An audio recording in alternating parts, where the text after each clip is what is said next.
Welcome to Inside Sim Racing. I'm Billy Strange, and in this edition of Test Drive, I'm going to check out an ISR community suggestion. So thanks to Terraform, Richards Racing Mad, and Slowbloke for suggesting a go-around Bannochbrae in Project Cars from their Stance Works expansion. It's a 3-lap race, and we're racing the Mercedes 190E 2.5 DTM. Rolling start here. And I decided to do a rolling start because the cars seem to, the AI that is, seems to spread out a little more. They don't get so bunched up and chaotic as on a standing start. So I could increase the difficulty level. AI is set to 85%, and as always, the goal is to get to the front. And whoa! That was a big hit on the left side.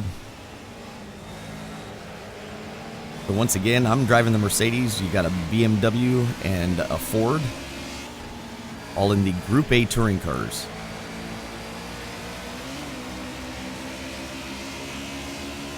In trying to decide what car to run, they did give me some suggestions. I tried to pick something in the middle, and I thought these somewhat classic touring cars would kind of fit the bill around here.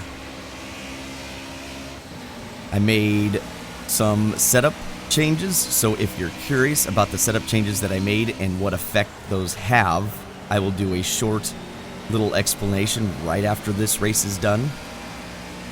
I adjusted the brake pressure, brake balance, brake mapping, differential settings, bump stop, and ride height. Also adjusted the gear ratio, gave it just a little longer legs.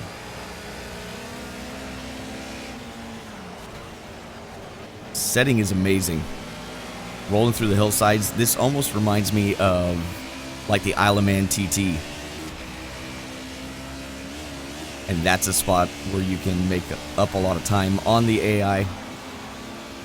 There's like a handful of spots on this course that the AI seems to struggle with, and then some parts they seem to be much faster than I can figure out how to get around.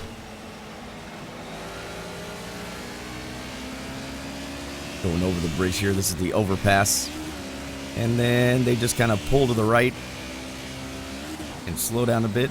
You can take that hill much faster than they can, and then tiptoe through here.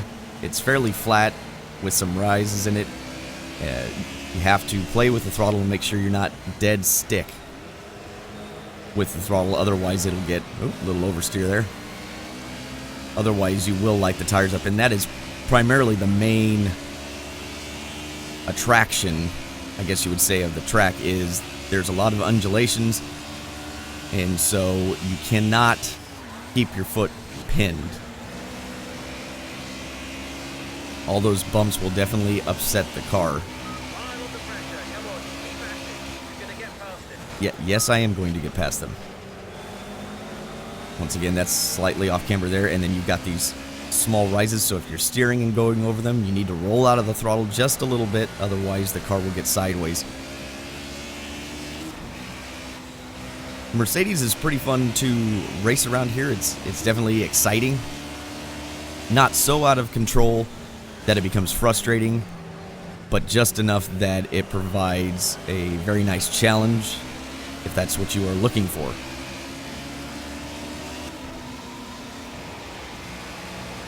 There's nobody in front of you, that's typically a flat-out turn. You roll out a little here, just so you can make it. Again, another flat-ish type turn. This section right here is where you can make up time, but you can also crash really bad. Those bumps right there, you just gotta float the throttle. Don't be full throttle, because once the thing compresses, it'll spin, your RPMs are up, it'll spin the tire, and you'll just spin the car out and probably into the hillside. And coming up, this is my favorite section of the track.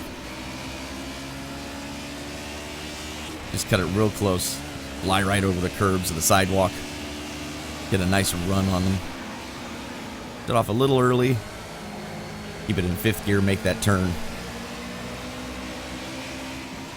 Downshift into 4th.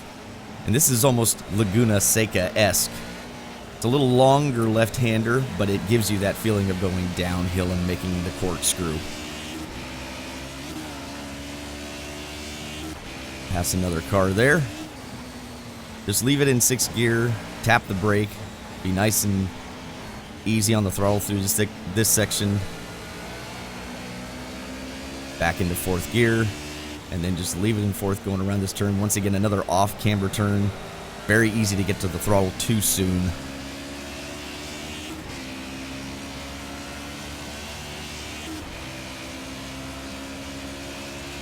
The steering in this car is very sensitive, so you definitely have to be very precise and very calm. So that was a shift down to 5th there. I was going to keep my momentum up, but I caught him too quick. I rolled out a little early, assuming that I wouldn't catch him so fast. And then in most of these turns, if the AI is next to you, they're going to take you out, so you just need to let them go and choose another spot to pass.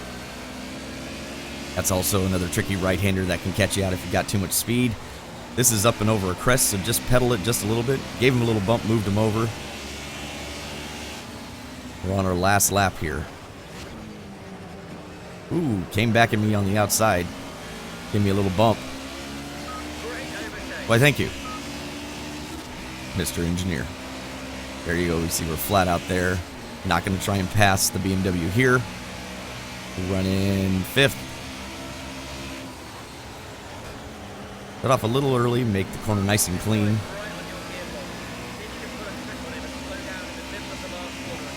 No, I'm already passing the next guy in front of me. I'm not worried about the guy behind. Now we're gonna pass the Sierra. Once again, can't get it done. Gonna have to let him have that turn. And this turn I haven't figured out yet. I go too slow, but I find that if I push too hard through there, I'll get up on the sidewalk, or I'll turn too hard and it'll try and spin the car out. So just need to work on that turn a little better. There we go.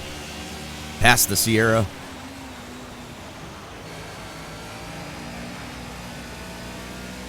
Looking for the next car. I think that's a Mercedes in front of us. To the right-hander. This one's tricky too. You get up on those sidewalks and nail the throttle, you can just spin the car right out. And here's where the AI makes odd mistakes. So up to 2nd. Wait for the car, nice. Fly through the air. We're in 2nd looking for 1st. Not gonna get it though. We're not close enough. Pushing hard though. And that's 3 laps around Bannochbrae. An amazing setting. Kind of an interesting street course. Very exciting, especially with the Mercedes DTM car. Alright, before we get into the setup portion of this, I just got a couple things. My setups are not an absolute. There are many ways to set up a car. So just understand, this is a ballpark. If you have setup suggestions that are different from mine, please leave them in the comments. There's no wrong way specifically to do this. That's why there are tons of different drivers and they like different setups with the same car. You know, this is a personal preference thing. My hope is to get you in the ballpark and then you fine-tune it and find things that work for you. Number 2, each sim or game, they're in their own universe. So what may apply to one sim will not apply to another sim. And that is purely because even though they've taken real world data, they're still making their own physics engine. And that's why we have some sims we like and some sims we don't like. And not everybody agrees because everybody has their own interpretation of what feels correct. So just remember, these are based on my real world experiences and then applying that to the specific sim that I'm playing. You know, the concepts are the same, but sometimes the execution is going to be a little different. So what my first suggestion is to go out and drive the car without doing any setup changes to it. Just drive the car and get used to it. One of the worst things you can do is if you don't have a baseline setup, which they are basically giving you, even though it may be garbage, you need to understand what the difference is between you making the mistake and the car having a problem with the setup, that is. So I always go out and run it before I make any changes, and I suggest that, that's something we do in the big car. We have a baseline setup, and that's the setup we always roll out with, and then we make adjustments from there. So, on to the setup. I've changed the brake pressure from 95 to 90. That is because I'm not using any assists, and I was locking up the brakes too easy. You should only lock up the brake if it's a panic stop. If you're just braking hard, you don't want the tires to lock up because A, that overheats the tires, which means you lose grip, and B, you're sliding the tire, which means you don't have the max braking power that you could. And then number 2, on here, the brake balance I changed from 55, and I actually went up one more click than this to 58. And that's just to keep the rear end underneath the car and not have it try to be unstable going to the turn and come around on you. Brake mapping.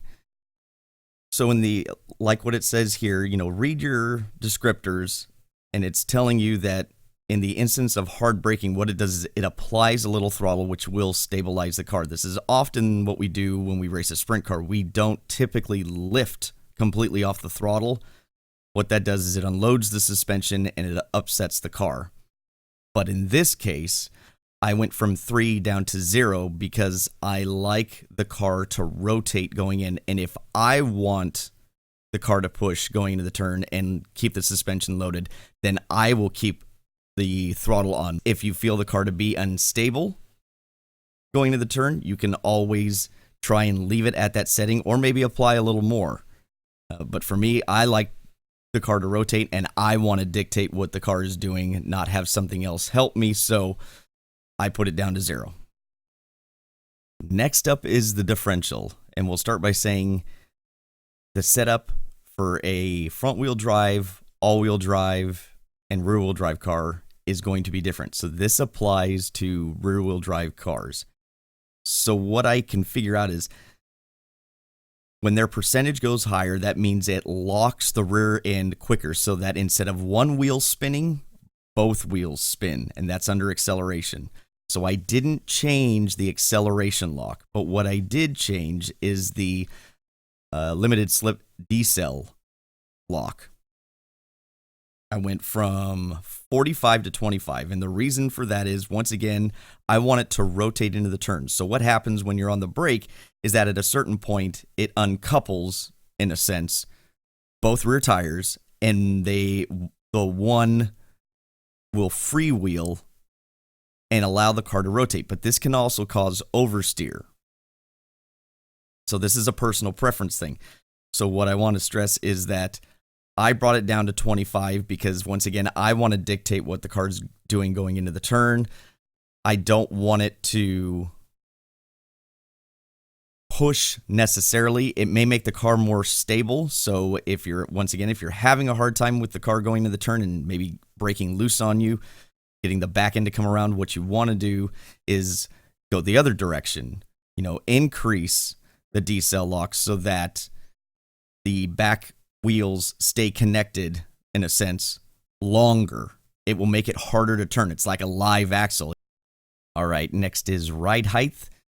The reason I raised the ride height in the car is because this track is fairly bumpy, and I didn't want the car to bottom out. When the car bottoms out, in other words, the suspension is completely compressed, and it bottoms out the shock, or the car actually hits the track itself, the underside of it.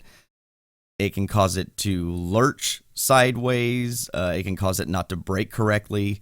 There's all kinds of things that it can do. So raising the ride height just helps the car a little bit from bottoming out and doing unexpected things. And lastly, we come to the bump stop. A taller bump stop will stiffen the ride and make it more responsive at the expense of some stability. Well, on a bumpy track, you want some stability. So I just changed it just a little.